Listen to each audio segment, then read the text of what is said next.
송나영의 라디오 오늘.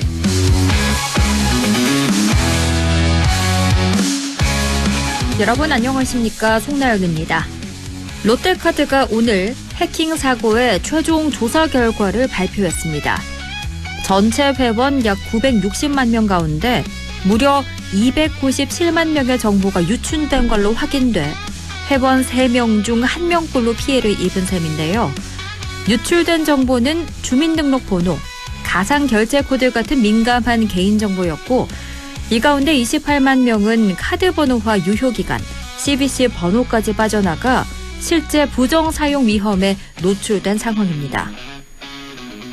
롯데카드 측은 이들 고객에 대해 우선해 카드 재발급을 진행하고 피해액 전액을 보상하겠다고 밝혔습니다. 또 전체 유출 고객에게는 연말까지 결제 금액과 상관없이 무이자 10개월 할부 서비스를 제공하겠다고 덧붙였는데요. 하지만 이미 10년 전 취약점이 드러난 서버를 보안 패치 없이 사용해왔다는 지적이 나왔습니다. 예방할 수 있었던 사고를 왜 막지 못했는가라는 책임, 피하긴 어렵겠습니다. 안동문화방송 라디오 오늘 광고 듣고 시작합니다.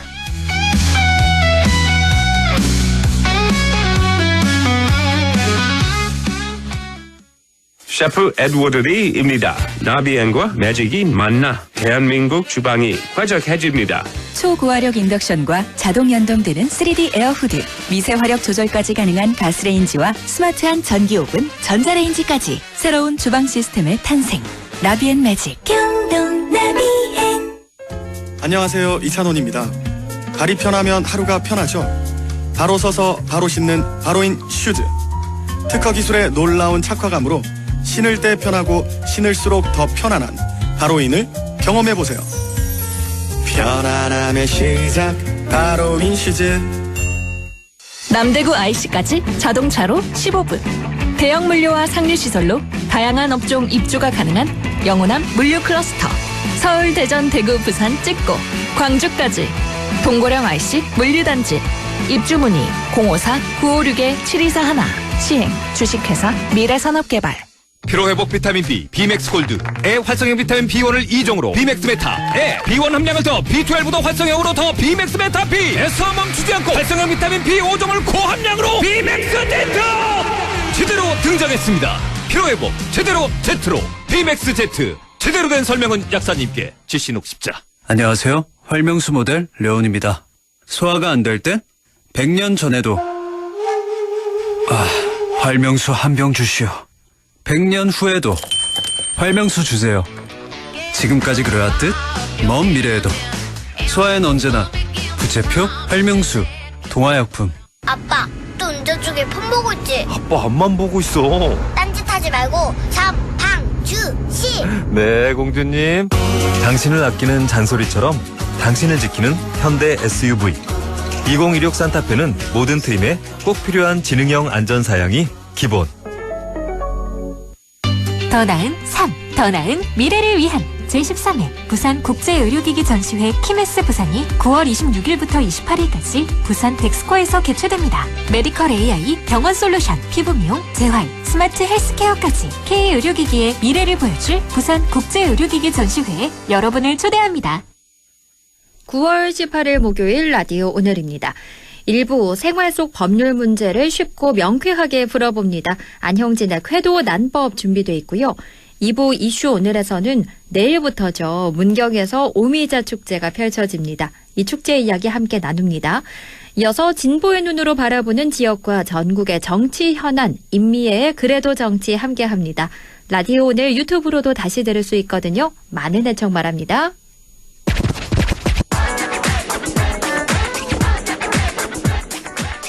우리 지역과 생활 속 문제를 법적인 관점에서 쉽고 재미있게 풀어봅니다. 안형진의 쾌도 난법, 안형진 변호사 나와주셨습니다. 어서 오세요. 네, 안녕하십니까. 안형진 변호사입니다. 네, 오늘 저희가 지인에게 돈을 빌려줄 때 혹은 돌려준 돈을 받지 못했을 때 또 보증을 서야 할 때 이럴 때 법적으로 어떻게 대응해야 하는지 이야기를 나눠볼 텐데요. 네. 이 이야기가 정말 일상에 꼭 필요한 이야기일 것 같아요. 그렇습니다. 지난 4월 17일에도 죄송합니다. 네. 지난 4월 17일에도 차용 문제에 대해 설명을 드린 적이 있는데요. 네. 이 서민들에게 가장 빈번하게 발생하는 문제여서 한 번 더 좀 자세하게 설명을 드리겠습니다. 네. 뭐 저번에도 말씀드렸지만 일단 돈은 빌려주지 않는 게 그렇죠. 맞습니다. 그래서 돈을 빌려주면 뭐 돈도 잃고 사람도 잃는다 이런 말씀인데 딱 맞습니다. 네. 그런데 이제 만일 꼭 빌려줘야 된다면은 뭐 당연히 차용증을 쓰면 좋겠죠. 차용증. 예, 뭐 무조건 써야 된다고 말씀을 드리는데 살다 네. 보면은 못 쓰는 경우도 많습니다. 그렇죠. 쓰기도 좀 그렇지 않나요? 그 돈을 빌려준다는 자체가 이미 그 사람을 믿는다는 거거든요. 그렇죠. 그렇기 때문에 뭐 갖겠지라고 이제 해서 그런 거고 또 차용증 쓰자고 기분 나빠하는 경우도 있거든요. 네. 그래서 이제 안 쓰는 경우도 있는데 그 제가 상담을 하다 보면 차용해준 100% 증거가 있다라고 말씀하시면서 계좌 송금 내역이 있는데 차용 사실 증명된 거 아니냐 이렇게 문의하시는 경우도 있어요. 그렇긴 해요. 이 송금 내역이 있으면 빌려줬다는 게 입증이 네. 되는 거잖아요. 그런데 법적으로는 계좌 송금 내역만 있어서는 차용을 인정해주진 않습니다. 아, 그래요? 예. 라고 설명을 하면은 그럼 뭐 예를 들어 1,000만 원이나 100만 원을 이 사람한테 내가 뭐 공짜로 주겠느냐라고 네. 반문하신 경우도 그렇죠. 있는데 그런데 이제 판례에 따르면 차용 사실은 차용을 주장하는 사람에게 입증 책임이 있습니다. 즉 이제 입증 책임은 법관이 합리적인 의심을 할 수 없을 정도로 증거를 통하여 입증을 해야 되는 책임을 의미하는데요. 네. 이제 계좌 이체 내역이 있으면 1억은 빌려줬다고 추측은 할 수 있습니다. 그런데 사실 돈을 보내는 것은 여러 가지 원인이 있을 수 있거든요.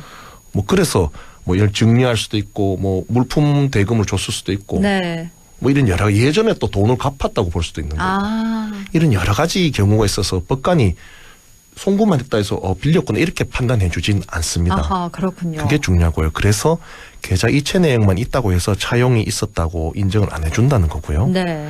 그래서 만약에 계좌 이체를 했는데 돈 갚으라고 판결을 내주세요 이러면 법관은 그 법의 원리 입증 책임 때문에 그 패소 판결을 원소고 패소 판결을 할 수밖에 없죠. 그렇군요. 그래서 이제 계좌 이체 내용이 있기 때문에 나중에 문제가 되어도 돈을 받을 수 있지 않느냐 하는 점에 대해서는 그렇지 않다는 점을 강조드리고 싶고요. 네. 그러면 이미 차용증이 없다. 그러면 네. 어떻게 해야 되나요? 그러니까 이제 차용증을 없이 빌려줬는데 다시 차용증을 쓰자 그러기도 굉장히 애매하거든요. 그렇죠.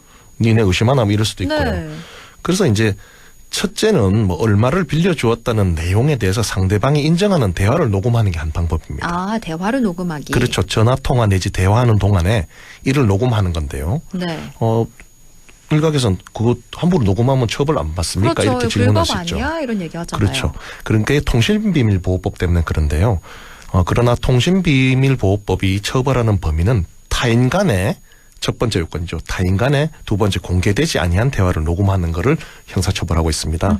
그렇기 때문에 제가 예를 들어 아나운서 뭐 얘기하는 걸 몰래 녹음했다. 이거는 통신비밀보호법의 처벌 대상이 아닌 거죠. 그렇군요. 네네. 그래서 동의를 설사 얻지 않았다 하더라도 전화 통화나 대화 때 몰래 녹음하면 형사처벌 되지 않는 거고요. 네. 또 민사소송에서 그렇게 녹음한 내용을 내면은 증거 능력이 인정이 됩니다. 예, 이거 꿀팁입니다. 네. 그래도 여기서 또 하나 첨가드려 설명드릴 거는 네. 이제 뭐 예를 들어 차 안에 녹음 장치를 설치하거나 방 안에 녹음 장치를 설치해서 뭐 배우자나 타인의 대화를 녹음하는 경우가 왕왕 있습니다. 네. 뭐 의심 간다 그래서 뭐 어떤 증거를 이제 잡고자 하는 건데요. 뭐 불륜이나 기타 여러 사실을 입증하기 위해서 그런 경우가 왕왕 있는데 그런데 이것은 아까 말씀드린 것과 달리 명백히 형사처벌을 받는 내용입니다. 왜요? 그러니까 뭐 내 집인데 내가 내 집에 설치한 게 뭔 문제냐, 네. 내 차에 설치한 게 뭔 문제냐 이러는데 경위에 어쨌든 다른 사람 간의 대화를 녹음한 게 되거든요. 타자의 그렇죠. 이야기를 녹음해서 내가 참여하지 않은 타자의 대화를 몰래 녹음하는 거기 때문에 통신비밀보호법에서 처벌을 받는 거고요. 또 문제가 통신비밀보호법에서 이런 비밀녹음 처벌 당할 때는 이 벌금형이 없습니다. 그래서 최소 뭐 그래도 징역형의 집행유예 받으면은 네. 이게 공공기관이나 어떤 공무원 같은 당연 퇴직되거든요. 그래서 이건 특히 조심해야 합니다. 그렇군요. 그런 걸 또 알려드리고요. 네. 다시 이제 차용 관련 증거 수집에 관해서 얘기를 드리면요. 네. 뭐 두 번째 아까는 이제 녹음에 대해서 말씀드렸고 둘째는 이제 문자를 보내서 문자상에서 상대방이 예를 들어 1,000만 원을 빌려갔다는 인정한 내용이 있으면 됩니다. 예를 들어 갚겠다, 미안하다 뭐 이런 등의 그걸 확보하면은 네. 증거 되는데요. 저번에도 말씀드린 적이 있는데 제가 소송을 한 사례 중에 아무것도 증거가 없어요. 돈 보냈다는 것만 있는데 재판 진행하다 문자에 네. 빨리 갚아세요 이랬는데 알겠니더 요렇게 된 거예요. 아하, 그러면 얼마를 갚아라. 그래 알겠습니다 이랬는데 네. 그거 딱 하나 증거로 제시했는데 인정이 되어서 차용금을 갚아라고 승소 판결이 내려진 적이 있습니다. 어허. 그러니까 굉장히 이제 문자로도 확답을 받아 놓는 게 중요하다는 네, 거고요. 그러네요. 예. 그래서 결국 돈을 이제 빌려줄 때는 첫 번째 안 빌려주는 게 최고고요. 네. 그 다음은 차용증을 꼭 써야 되고 그게 없으면 이제 추후에라도 대한 녹음이나 문자 등으로 증거를 확보해 놓는 게 중요하다는 거고요. 그런데도 네네. 돈을 갚지 않는다. 그럼 어떻게 해야 하나요? 그 돈을 진짜 갚지 않는 건요. 제가 이래 보면 참 나쁜 짓입니다. 그렇죠. 왜냐면 우리가 이래 살면서 참 택시 안 타고 버스 타고 먹고 싶은 거 참아가면서 돈을 모으잖아요. 네. 근데 100만 원, 200만 원, 이래 300, 1000만 원 이런 걸 빌려가 안 갚는 건 정말로 그 사람의 피를 뺏는 거와 똑같았던 말씀을 드리고요. 네.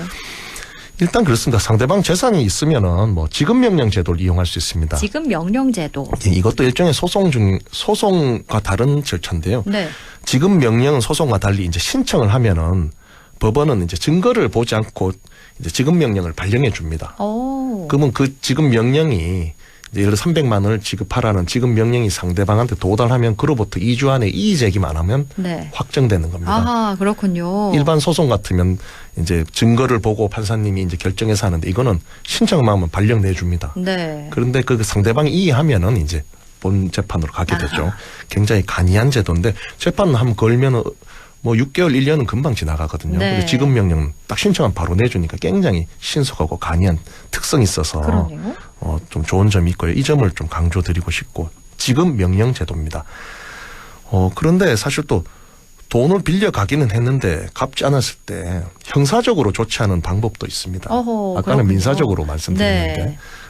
그 바로 이제 차용상해로 고소를 하는 건데요. 그 원칙적으로 개인 간의 채무 불이행은 형사처벌 대상은 아닙니다. 그러나 돈을 빌릴 당시에 이제 갚을 의사가 없거나 갚을 능력이 없는 경우에는 사기죄로 처벌을 하고 있습니다. 아하. 그래서 뭐 일주일 뒤에 갚는다 이랬는데 빌려줬는데 알고 보니 갚을 능력이 없었어요. 그럼 네. 사기죄가 된다는 거죠. 그래서 그렇다면 이제 빌려준 사람 입장에서는 이제 사실만을 적어서 왜냐하면 또 허위사실적은 무고죄가 되니까 네. 차용상해로 고소하는 방법이 가능하다는 건데요. 그렇다면 이제 고소해놓으면 수사기관에서 돈을 빌릴 때에 이제 그 빌린 사람 재산 상태가 뭐 어떤지 또 돈을 갚을 능력이 있는 걸 다 조사를 해줍니다. 그래서 이 조사 과정에서 압박을 느껴서 그 돈을 없던 사람도 딴 데 막 아빠한테 빌리고 이래가지고 막 갚는 경우도 있거든요. 아, 그래요? 이러한 심리적인 압박도 될 수 있다는 아하. 점이죠. 돈 없는 사람도 만들어서 갖게 된다는 네. 거죠. 그거 하나의 또 어떤 팁이고요. 그 또 하나 중요한 거는 민사소송의 경우에는 승소해도 채무자의 재산이 없으면 이게 실질적으로 집행이 안 되지 않습니까? 그러니까요. 그 실익이 없다는 건데요. 네. 그 재산이 없는 사람이라는 건데 그런데 형사고소를 하면 아까 말씀드렸듯이 막 부모 친척으로부터 어떻게 돈을 마련해서 이제 갚는다는 거죠. 네. 그래서 이 재산이 없다 싶으면 형사고소도 한번 중요한 방안으로 검토해야 된다 이런 어허. 거고요. 그리고 이제 이 피고소인이죠. 고소를 당한 사람의 전과나 피해 액수가 억대를 넘는 경우 등을 감안해서 구속영장이 신청되는 경우도 있습니다. 아, 구속영장도 신청돼요? 예, 사기로 이제 사기 범죄가 크면은 이제 도망갈 수도 있다 이렇게 보거든요. 네. 그래서 이제 구속영장 신청되고 이러면 더 돈을 잘 갚습니다. 아하. 그래서 형사고소하는 게 압박수단이라고 말씀드리고요. 또 수사 과정에서 검찰에서는 형사조정위원회라는 게 있습니다. 거기서 이제 회부를 해서 양 당사자 좋게 해결하라고 이렇게 해주는 경우도 있거든요. 네. 그러한 이제 수사 과정에서의 여러 가지 절차가 있다는 거고요. 아까 말씀드렸지만 허위로 고소하면 무고죄로 또 역공격을 당할 수 있습니다. 네. 그래서 고소하시기 전에는 반드시 변호사 내지 또 대한법률구조공단이라는 좋은 기관이 있습니다. 우리 안동에도 있고 영주에도 있고 다 있는데요.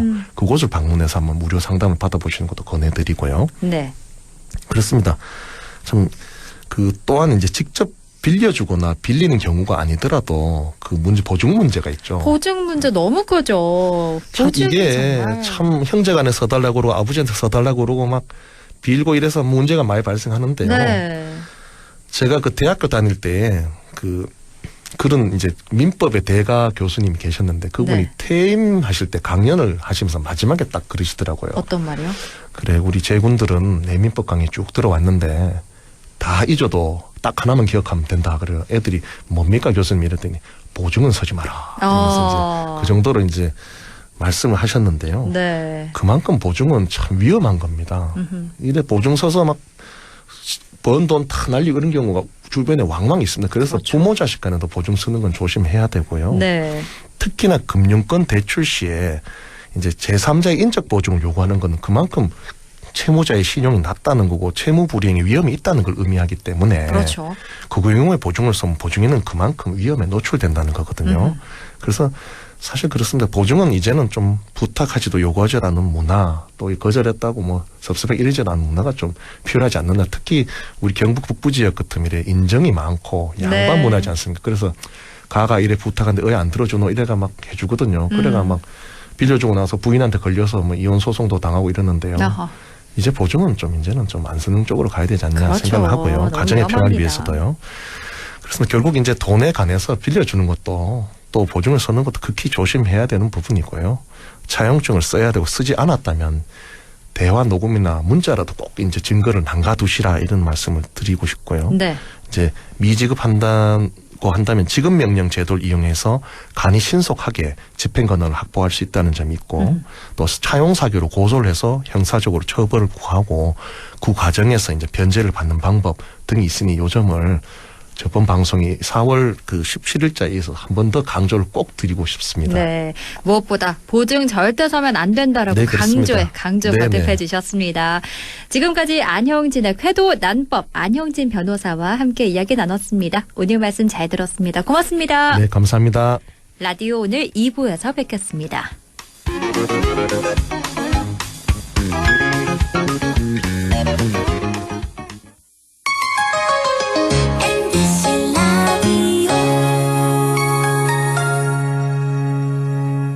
아 땡긴다 땡겨 매콤 새콤 달콤한 맛 무침에는 역시 땡기네 가오리 장례식장 등 각종 대소사 최고의 인기 메뉴 땡기네 가오리 물이 생기지 않아 언제 어디서든 포장 배달 택배 모두 가능한 안동 땡기네 가오리 054-852-4988 지금 이 순간 한계를 뛰어넘는 혜택이 쏟아진다.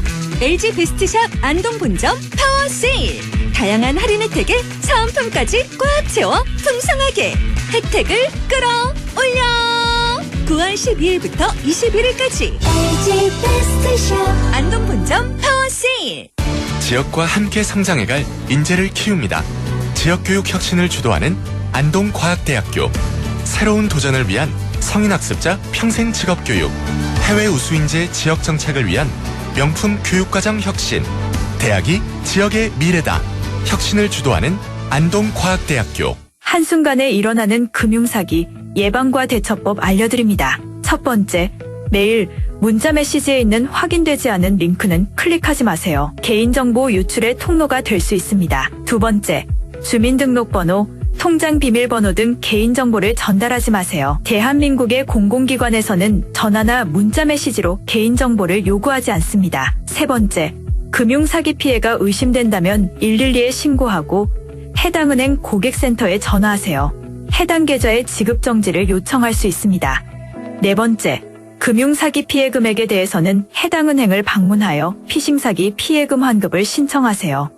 다섯 번째, 은행의 보안 서비스를 적극 활용해 주세요. 확인되지 않은 PC에서는 이체가 안 되게 하거나 해외 IP를 차단하는 등 금융사기 예방이 가능한 서비스를 이용할 수 있습니다. 한순간의 클릭으로 일어나는 금융사기 예방과 대처법을 꼭 기억해 주세요.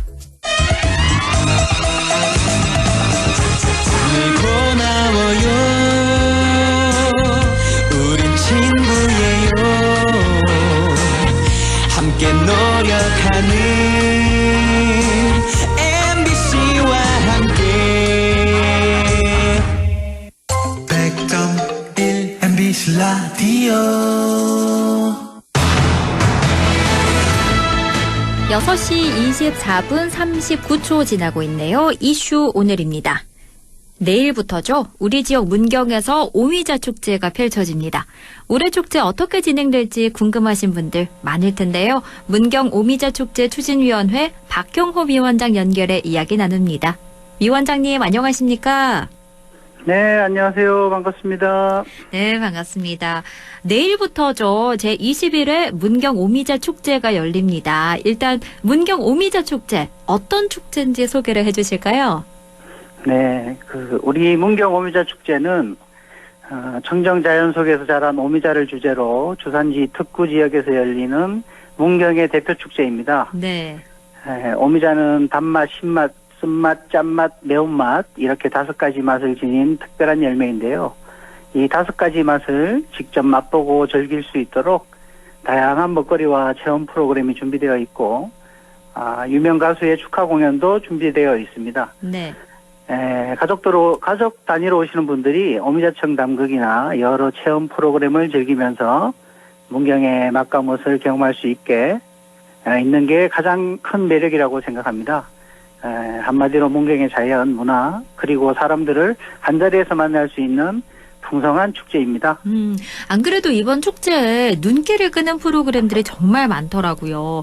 금천둔치 쉼터존이나 워터젯, 또 오미자 게임존, 또 레크레이션 프로그램 같이 다양하던데요.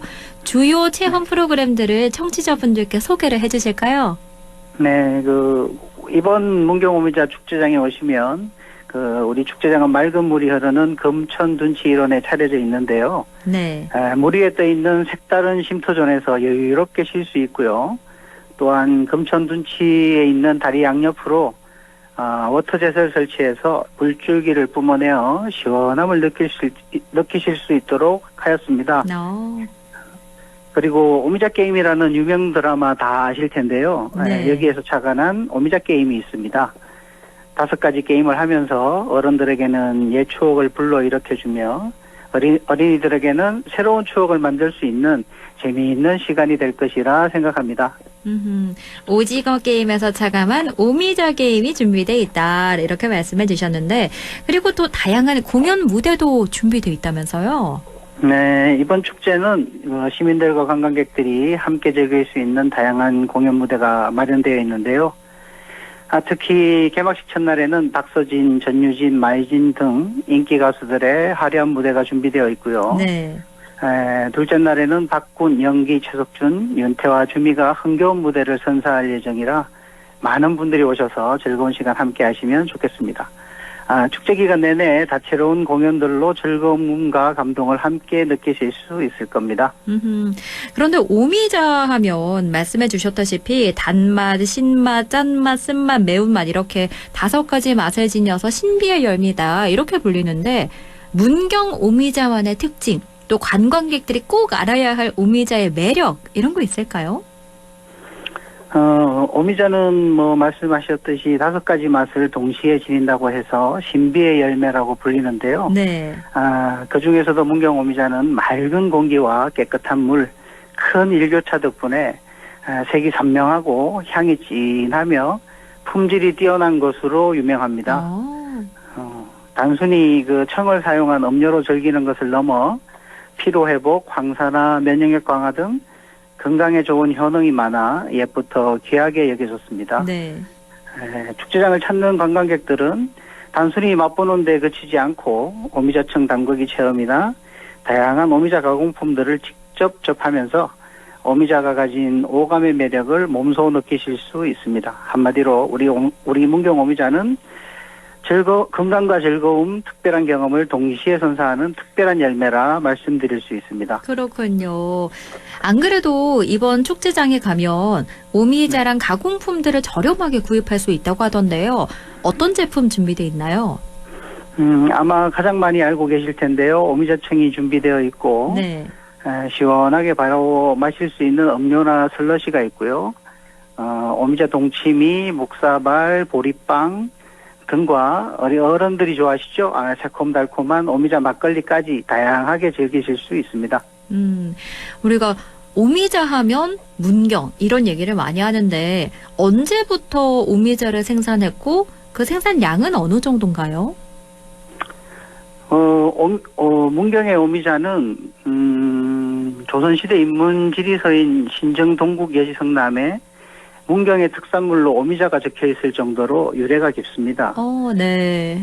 오미자는 해발 500m에서 700m 산중덕에서 잘 자라는데 아마 동로면 황장산 일대가 이 조건에 적합해서 자연스럽게 자생지가 형성된 것으로 보여집니다. 그리고 우리 문경의 오미자 생산량은 2024년 기준으로 약 1,700톤 가량 되며 이는 전국 생산량의 60% 정도를 차지합니다. 그렇군요. 그런 이유로 전국 최대 오미자 산지로 문경시 동로면이 잘 알려져 있다. 이런 말씀해 주셨는데 그리고 오미자를 활용한 다양한 가공 제품 개발과 생산도 이루어지고 있는데 경제적인 효과는 어느 정도나 될까요? 우리 문경 오미자 경제적인 효과는 크게 세 가지로 볼 수 있는데 네. 지역 농가 소득, 가공산업 발전, 관광과 축제 효과로 나눌 수 있습니다. 네. 문경은 전국 오미자 생산량의 60%를 생산하며 다양한 방식의 판매로 농가에 안정적인 소득을 제공합니다. 그리고 오미자를 원료로 가공된 다양한 가공식품이 판매되고 있고 건강식품이나 화장품 등 기능성 제품까지 생산되고요. 일자리 창출에도 기여하고 있습니다. 마지막으로 매년 열리는 문경 오미자 축제가 수만 명의 관광객을 유치하며 숙박, 음식, 지역 상권에 직접적인 소비 효과도 가져다 주죠. 네. 이렇듯 문경 오미자는 단순한 농산물의 가치를 넘어 지역 경제를 지탱하는 핵심 자산이자 농업, 관광, 브랜드 산업을 잇는 지역 성장 동력으로 자리 잡고 있다고 볼 수 있습니다. 그럼 끝으로 이번 문경 오미자 축제에 많이들 오십사 이 초대 한 말씀 해주실까요? 네. 올여름 참 무더웠는데요. 힘들었던 여름의 끝자락에서 우리 문경 오미자 축제에 방문하시는 분들이 추억의 한 페이지를 남겨가시면 참 좋을 것 같다는 생각이 들고요. 네. 5가지 맛을 지닌 신비의 열매 오미자 직접 맛보고 체험하고 즐길 수 있는 기회가 마련되어 있으니 가족과 연인 친구들과 함께 오셔서 특별한 추억 만들어 가시길 바라고요. 문경에서 여러분을 기다리겠습니다. 많이 와주세요. 네. 감사합니다. 내일부터 일요일까지 문경시 동로면 금천둔치 일원에서 오미자 축제 열리니까요. 주말 나들이 떠나보시기 바랍니다. 지금까지 문경 오미자 축제 추진위원회 박경호 위원장과 이야기 나눴습니다. 오늘 말씀 잘 들었습니다. 고맙습니다. 감사합니다.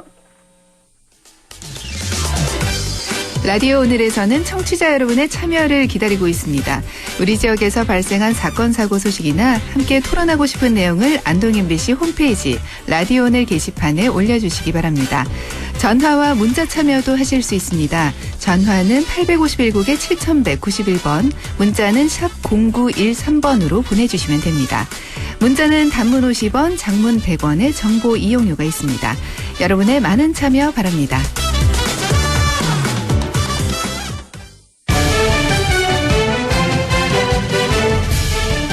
진보의 눈으로 지역의 현안과 전국적인 정치 현안 짚어봅니다. 임미애 그래도 정치 더불어민주당 임미애 의원과 함께합니다. 의원님 안녕하십니까? 네, 안녕하세요. 더불어민주당 임미애입니다. 네, 오늘 오전 아주 특별한 일이 있었습니다. 네, 대형산불 맞습니다. 피해자를 지원하는 특별 법안이 국회 특별위원회 전체 회의를 통과했는데요. 소회 어떠신가요? 네. 기분 너무 좋습니다. 드디어. 네. 네, 저희가 특위가 구성되고 이 법이 과연 통과될 수 있을까 이런 걱정을 많이 했습니다. 왜냐하면 산불 재난으로 인한 특별법이 마련되고 지역 주민들의 지원과 피해자들의 지원과 재건을 위한 법이 만들어진 게 처음이거든요. 그렇죠. 네, 그래서 제 개인적으로는 굉장히 남다른 감회가 있고요. 네. 물론 피해자 주민들께서 이 법으로 인한 우려도 좀 있습니다. 많은 부분을 시행령에 넘겨놨기 때문에 네. 시행령에서 이게 잘 안 되는 거 아닌가 이런 걱정도 하시는데 다행스럽게도 오늘 저희가 원래 10월 말까지가 특위 활동 기한이거든요. 네.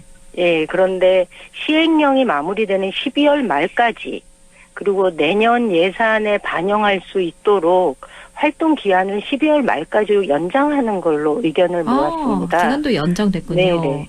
네, 그래서 시행령의 과정, 그 다음에 지원, 그러니까 피해자 지원위원회의 구성과 관련해서 저희 특위가 해산하지 않고 꼼꼼하게 살펴볼 수 있는 기회가 되었다라고 말씀드릴 수 있습니다. 네, 이렇게 지역 재건의 토대가 마련됐는데 사각지대 없이 피해 복구 지원이 잘 이루어지길 기대해 보겠고요. 그나저나 의원님께서 불체포 특권을 권성동 의원이 포기해야 한다 이런 주장을 계속해 주셨는데 구속이 네. 됐습니다. 일단 네. 뭐 특검 수사 역사상 현역 국회의원이 구속된 건 처음인데 어떻게 보셨나요? 이게 이분이 증거인멸의 염려가 있다라고 서울중앙지법에서 구속영장 발부한 거거든요. 네. 뭐 그런 면에서 보면 22대 국회 들어서 현역 의원의 첫 번째 구속이고요. 특별검사 제도가 도입한 이래 불체포 특권이 있는 현역 의원이 구속된 첫 번째 사례입니다. 네. 그만큼 권성동 의원의 혐의가 굉장히 무겁다 이렇게 말씀드릴 수 있겠습니다. 이거는 본인도 이미 그 권리를 포기하겠다라고 얘기를 한 거였고요. 그렇죠. 그래서 이게 뭐 법원에서 받아들여졌다는 게 저는 매우 의미가 있다. 그리고 통일교와 권성동 의원의 유착 관계가 단순한 불법 정치 자금이나 뭐 청탁 수준 이런 게 아니라 특정 종교가 정치와 결탁해서 벌인 저는 또 하나의 국정농단이 아니겠느냐 이렇게 보고 있습니다. 네.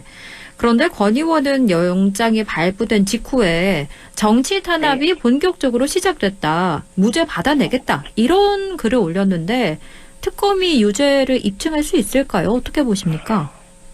그런데 그런 거는요. 구속영장이 발부된 과정을 살펴보면 유죄는 이미 입증된 것과 똑같다라고 말씀드릴 수 있을 것 같습니다. 네.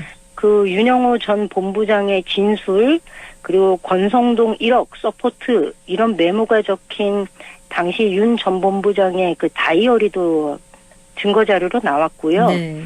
또 윤영호 전 본부장이 권 의원한테 후보님을 위해 잘 써달라 이런 문자도 보냈거든요. 근데 이 돈이 그러니까 권성동 의원한테서 그쳤던 건지 아니면 이 돈이 윤석열 후보한테 전달이 되었는지도 저희는 수사가 되어야 된다고 보고 있고요. 네. 또 이 문자를 보낸 오전에 그 윤영호 전 본부장의 아내가 그 1억 원 현금을 촬영을 해놨어요. 보낼 네. 돈을. 그리고 이 동석자 같은 자리에 있었던 사람한테 권성동 의원한테 금품을 줬다라는 문자를 보냈거든요.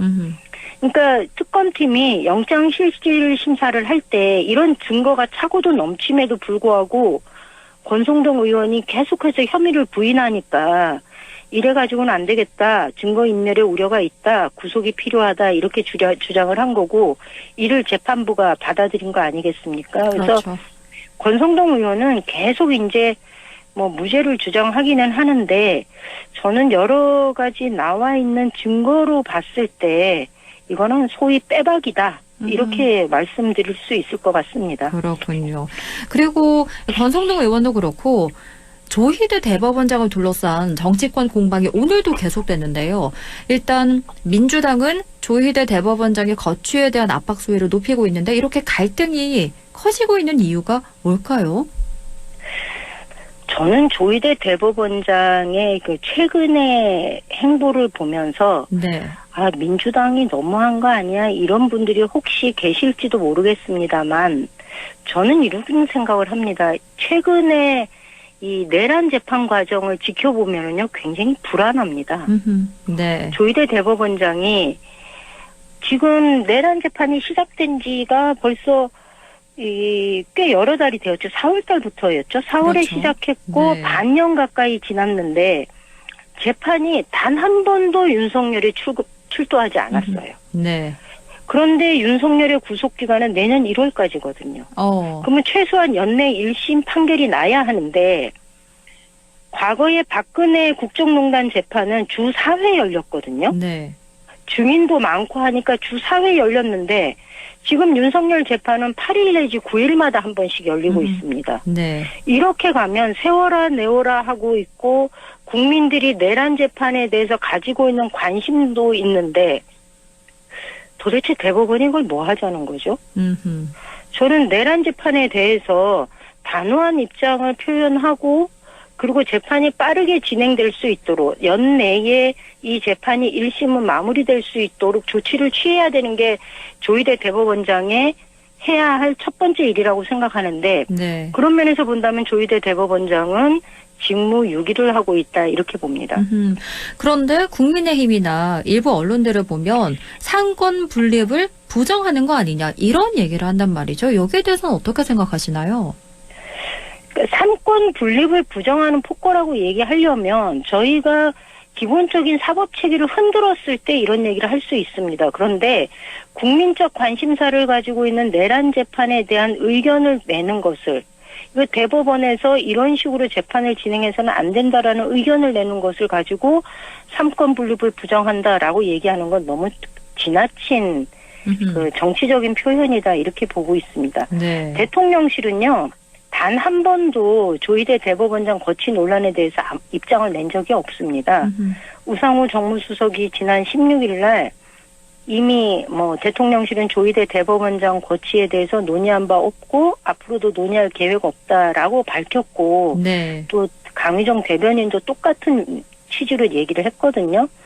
그러니까 대통령실이 아무런 논의도 하지 않고 입장도 없고 이런 얘기를 분명하게 했는데 이것에 대해서 국회는 얘기할 수 있죠. 민주당은 얘기할 수 있죠. 네. 그런데 대통령실을 끌어들이면서 삼권 분립 부정한다라고 얘기하는 건 국민의힘이 이 상황을 그저 정쟁으로 이끌고 가고 싶어 하는 것 아니겠느냐. 저희는 이렇게 보고 있습니다. 이런 가운데 조희대 대법원장과 한덕수 전 국무총리가 윤석열 전 대통령의 파면 직후에 수상한 만남을 가졌다. 이런 주장이 나왔는데요. 이건 어떻게 된 일일까요? 이번에 대정부 질문할 때 이 얘기가 나와갖고 저도 사실 좀 깜짝 놀랐습니다. 근데 네. 조희대 대법원장이 대선 개입을 했다라는 의혹이 제보가 여러 가지 나왔다라는 얘기를 해요. 네. 서영교 의원도 그런 얘기를 했고 부승찬 의원도 그렇고. 그렇죠. 16일 날 대정부 질문에서 이 조희대, 한덕수, 정상명, 김충식 이 네 사람이 만나서 이재명 대선 못 가게 대법원에서 해결하겠다. 이 사건을 보내기만 해라. 이런 얘기를 했다는 거 아닙니까? 네. 그래서 김민석 총리가 만약 이게 사실이라면 진위가 명확히 밝혀지는 것이 좋겠다. 이런 답변을 한 수준인데요. 네. 저는 그만큼 조희대 대법원장이 이미 신뢰도가 많이 떨어졌다. 내란 재판에 대해서 어떤 입장도 표하지 않고 특히나 저는 개인적으로 서부지원 난동 사태에 대해서 대법원이 한 번도 입장을 낸 적이 없습니다. 네. 법원이 그렇게 폭도들에 의해서 유린당했을 때도 어떤 입장도 내지 않았는데 그만큼 조희대 대법원장은 국민적 신뢰도가 떨어져 있다. 추락했다라고 말씀드리고요. 그래서 어저께인가요? 입장 발표했잖아요. 네, 그런데 어제 저는 했습니다. 단순 입장 표명으로 그칠 게 아니라 이거야말로 제대로 된 사실관계 조사가 있어야 되지 않겠느냐 이렇게 보고 있습니다. 일단 조희대 대법원장이 공직선거법 사건과 관련해서 그 누구와도 논의한 바 없다. 이렇게 해명을 했는데 만약 조희대 한덕수 회동이 사실로 드러난다면 그럼 민주당은 어떻게 대응할까요? 그러면 당연히 사퇴해야 하는 거 아닌가요? 네. 의혹이 만약에 사실이라면 이건 명백한 사법부의 대선 개입입니다.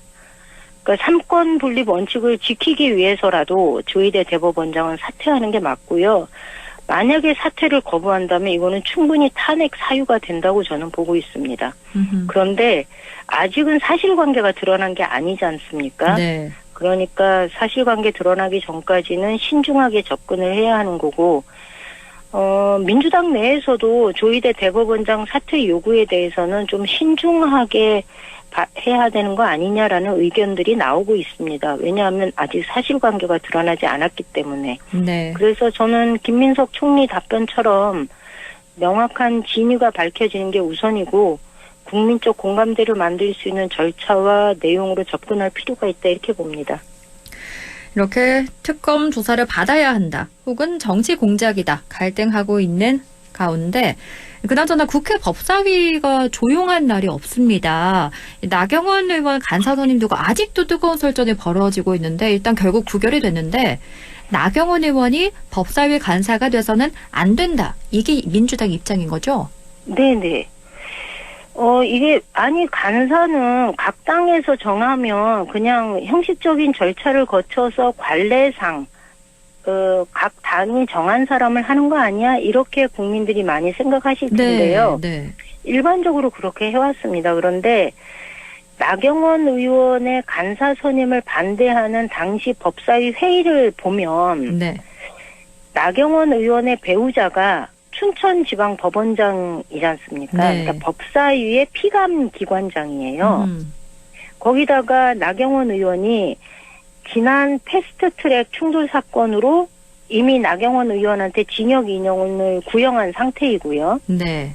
그런데 이 법사위라는 데가 법무부, 대검찰청, 대법원 이런 기관을 피감기관으로 두고 있기 때문에 법사위 간사에 선임되는 것은 이해 충돌의 여지가 충분히 있다고 저는 보고 있거든요. 네. 거기다가 이분이 이미 특검의 수사선상에도 올라 있고요.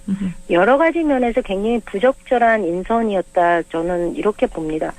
저도 법사위의 회의를 보기 전까지는 관례에 의하면은 아마 선임되지 않을까 이렇게 봤는데 명백하게 이해 충돌의 여지가 있는 거죠. 그렇죠. 남편이 춘천지방법원장인데 그냥 평의원일 때도 저희 이럴 때는 재척 사유가 발생하기 때문에 그 상임위를 나옵니다. 네. 그런데 재척 사유가 분명히 있는 사람이 그냥 평의원도 아니고 간사를 맡는다는 건 문제가 있는 거죠. 이러면 국감 때 사실은 피감기관을 넣을 것이냐 말 것이냐, 현장을 갈 것이냐 말 것이냐 모든 것이 간사 간의 협의로 결정이 나는데 제대로 된 감사가 이루어질 수 있다라고 말할 수 없는 거죠. 그래서 저는 그 어떤 이유보다도 명백한 이해충돌의 여지 때문에 나경원 의원은 간사가 되어서는 안 된다. 오히려 법사위를 빠져나와야 된다. 이렇게 생각합니다. 그렇군요. 이렇게 국내가 시끌시끌한 가운데 대외 문제도 하나 있습니다. 한미 관세 후속 협상이 교착 상태인데요. 일단 우리나라 자동차가 미국에서 일본 자동차보다 비싸지는 역전 현상이 이미 벌어졌습니다. 그 이유가 일본은 15% 자동차 관세 인하가 적용됐는데 우리나라는 아직 적용이 안 됐거든요. 네, 현재 가장 큰 이견이 있는 게 3,500억 달러 투자 방식인 거죠? 네. 근데 이게 3,500억 달러라는 게 우리나라 GDP, 우리나라 예산에 비하면 너무 큰 액수입니다. 그렇죠. 예. 저는 아직 우리가 합의문에 이 서약을 서명을 안 하고 있는데요. 네. 이건 저는 미국이 우리가 이걸 받을 수 없습니다. 저는 그렇다면 미국이 우리가 받아들일 수 있는 안을 가지고 오는 것이 먼저다라고 생각을 합니다. 네. 우리가 일본처럼 할 수는 없습니다. 일본은 그렇죠. 말씀드리기는 조심스럽지만 외교권도 없고요. 그런 면에서는 방위권도 없는 명백한 미국과 일본의 관계는 특수관계입니다. 네. 그런 상황에서 일본이 취했던 조치를 대한민국이 규모가 작다고 해서 그대로 따라갈 수는 없습니다.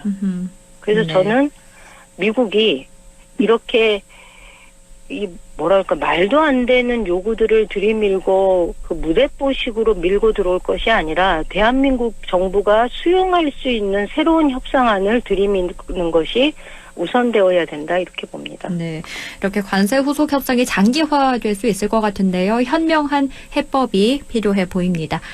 지금까지 그래도 정치 더불어민주당 임미애 의원과 함께했습니다. 오늘 말씀 잘 들었습니다. 고맙습니다. 네, 고맙습니다.